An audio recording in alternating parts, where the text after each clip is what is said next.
Assalamualaikum warahmatullahi wabarakatuh. Hamdan wa syukron lillah. Wassalatu wassalamu ala rasulillah. Sayyidina wa maulana Muhammad ibn Abdillah. Khatamin nabiyyin wa sayyidil mursalin. Imamil muttaqin wa ala alihi wa sahbihi ajma'in amma ba'du. Allahumma bika asbahana wa bika amsayna wa bika nahya wa bika namut wa ilaikan nusur. Amin amin ya rabbal alamin. Hadirin yang dirahmati Allah, marilah kita bersyukur pada pagi yang cerah ini. Kita diberikan oleh Allah Subhanahu wa ta'ala kenikmatan yang luar biasa. Nikmat badan kita diberikan kesehatan, ruhani kita diberikan kesehatan. Semoga nikmat ini kita bisa memanfaatkannya dalam beraktivitas yang baik dan ada dalam ridhonya. Amin ya rabbal alamin. Sholawat dan salam mari kita curah limpah kepada junjungan kita, Rasul termulia Habib tercinta Nabi Muhammad Sallallahu Alaihi Wasallam, kepada keluarganya, kepada para sahabat, tabi'in tabi'at. Sampaikan kita, semoga kita mendapatkan keberkahan dalam usia kita, mendapatkan keistiqomahan dalam ibadah kepada Allah, dan ada dalam husnul khotimah ketika kita dalam ujung ajal kita. Amin ya rabbal alamin. Hadirin yang dirahmati Allah, di sini saya akan memberikan satu kalimat ataupun lebih yang terdiri dari beberapa harap-harap. Semoga ada manfaat bagi kita sekalian. Yang pertama, saya akan memberikan bagaimana pentingnya kita bersyukur kepada Allah Subhanahu wa ta'ala yang telah memberikan kenikmatan kepada kita.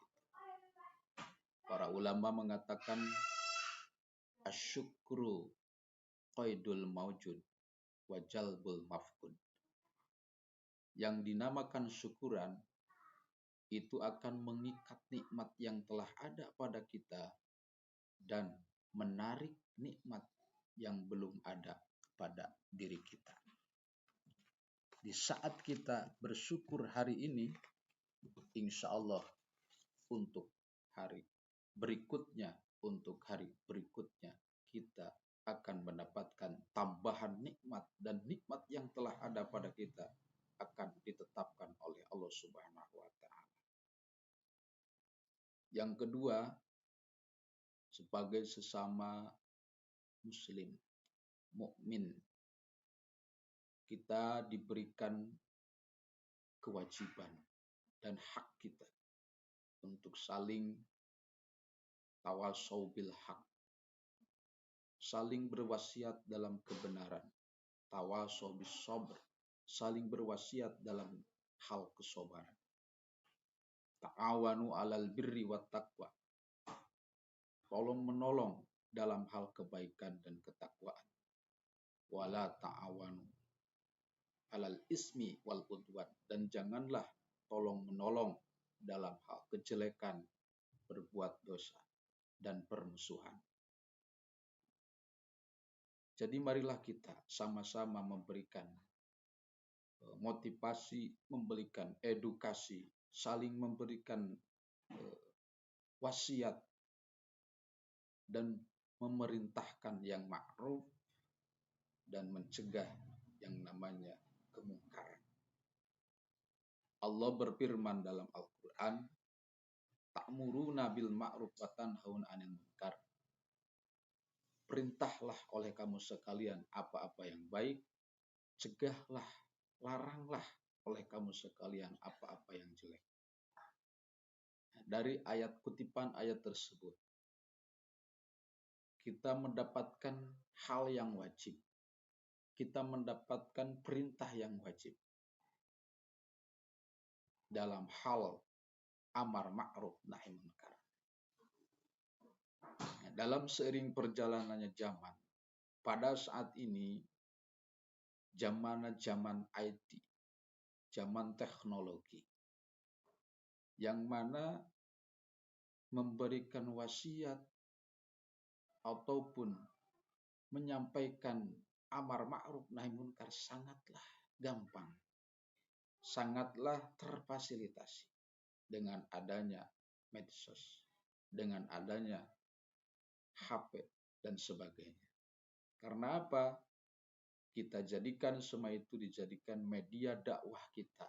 Kita jadikan semua itu dijadikan fasilitas dakwah kita. Yang bisa sampai dengan satu klik sedunia bisa mengetahui apa yang kita sampaikan dan apa yang kita wasiatkan. Tapi yang harus kita perhatikan, karena maju mundur kita ada aturan, karena setiap perbuatan kita ada aturan, kita bimbing dengan yang namanya amar ma'ruf nahi munkar. Janganlah kita terjerumus dengan keindahan dan keunikan teknologi terjerumus pada yang dinamakan dosa. Apalagi saat ini sedang panas-panasnya memasuki pemilihan umum. Nah, kita harus bisa memanfaatkan dan membuat kebijakan dari diri kita dalam memegang apa yang namanya teknologi. Kita pegang di tangan kita hati-hati dalam mengoperasikannya, kita hati-hati dalam menggunakannya, karena saya mengatakan ada satu perbuatan yang sifatnya biasa, prakteknya sepele, tapi perbuatan tersebut bisa menimbulkan dosa yang luar biasa. Mana yang saya katakan? Contohnya, andai kata kita mendapatkan sebuah kiriman pesan dari teman kita, yang isinya, yang di dalamnya mengandung unsur-unsur hujatan, menjelekan, menghina, mengada-ada, menggibah orang lain. Ya, misalnya saja dari satu dukungan kita masuk ada pesan, kita baca, pas kita baca memang yang dijelek-jelekan orang ini kebetulan yang kita tidak suka, umpamanya. Dengan tidak ada tabayun, dengan tidak ada kontrol, dengan tidak ada filter, kita tidak sadar, klik dengan 3 jari kita. Pesan kita sebar masuk pada grup WhatsApp, grup FB, grup IG, dan sebagainya. Satu kali klik dengan 3 jari kita sudah mendapatkan kejelekan dan dosa besar. Karena apa? Karena bisa jadi yang namanya menjelekan itu tidak ada pasnya, tidak ada mendingnya. Walaupun orang itu benar-benar telah melakukan kejelekan. Allah melarang dalam Al-Quran. A'udzubillahi minasyaitonirrajim. Bismillahirrahmanirrahim. Ya ayyuhalladzina amanu jtanibu katsiran minadh-dhonni inna ba'dadh-dhonni ismun. Wala tajassasu wala yaghtab ba'dukum ba'dha. Itulah yang Allah perintahkan kepada kita, yang tercantum dalam surat Al-Hujurat ayat 12. Wahai orang-orang yang beriman, kamu sekalian harus menjauhi dari banyaknya prasangka. Prasangka, suudzon, buruk sangka kepada orang lain. Karena dari sebagian prasangka kita itu bisa menimbulkan dosa. Wala tajassasu, dan janganlah kamu sekalian memolitik, mencari celah, mencari-cari kejelekan orang lain.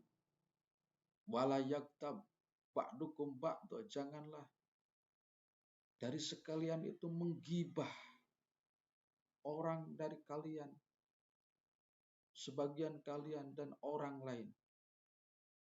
Inilah yang dilarang oleh Allah. Ada 4 dosa ya kiranya.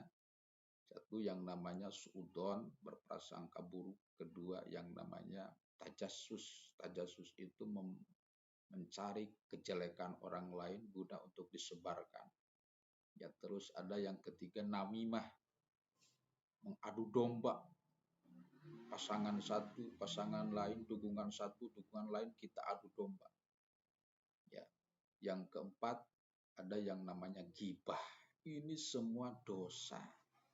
Yang dalam hal ini, dalam HP kita, perbuatannya itu biasa, sepele, cuman klik-klik-klik, tapi dosanya awas, bisa jadi luar biasa. Ya, kita share kepada satu grup, isi grup itu anggotanya ada 1.000 orang. Setiap orang dari 1.000 itu meng-share lagi, berapa satu klik tangan kita mendapatkan dosa. Padahal lisan kita tidak bicara. Padahal kita tidak bersentuhan dengan orang yang kita sampaikan pesan tersebut. Ya, inilah dampaknya. Rasul mengatakan, man sanna sunnatan hasanatan falahu ajrun wa ajru man amila biha. Barang siapa yang melaksanakan satu kebaikan, terus kebaikan kita dicontoh, ditiru, dilaksanakan oleh orang lain, maka untuk dia yang melaksanakan kebaikan dan ditiru kebaikannya orang lain mendapatkan pahala dan pahala orang yang mengikuti perbuatan kita. Sebaliknya, man sanna sunnatan sayyi'atan falahu ajrun wa ajru man amila biha. Siapa saja yang melakukan hal kejelekan, terus kejelekan itu ditiru oleh orang lain, diikuti oleh orang lain, maka dosa daripada perbuatan itu bagi yang membuat kejelekan tersebut, dosanya orang yang mengikuti perbuatan tersebut diberikan kepada orang yang berbuat awal daripada kejelekan tersebut. Na'udzubillah summa na'udzubillah. Makanya saya memberikan sebuah edukasi. Ya, edukasi. Hati-hati. Dosa yang sangat gampang dan cepat ternyata bukan di seluruh anggota badan kita pada saat ini, cuman dalam jari kita yang harus kita hati-hati. Kita harus merasa berhati-hati, baik di kalangan keluarga, anak-anak kita, siswa-siswa didik kita berikan edukasi, ya, jangan sampai banyak mudarat yang kita dapatkan daripada kemajuan teknologi ini, tapi jadikan kebanyakan manfaat yang luar biasa daripada teknologi ini. Itulah yang bisa saya sampaikan, semoga banyak bermanfaat bagi kita tentunya, dan pada saat menjelang pemilu ini semoga diberikan kelancaran oleh Allah Subhanahu wa taala, aman, tentram, damai, dan mendapatkan seorang pilihan yakin yang diridhoi Allah yang tentunya diterima oleh dunia, dalam arti mampu menjalankan pemerintahan sesuai dengan aturannya. Amin amin ya Allah ya rabbal alamin.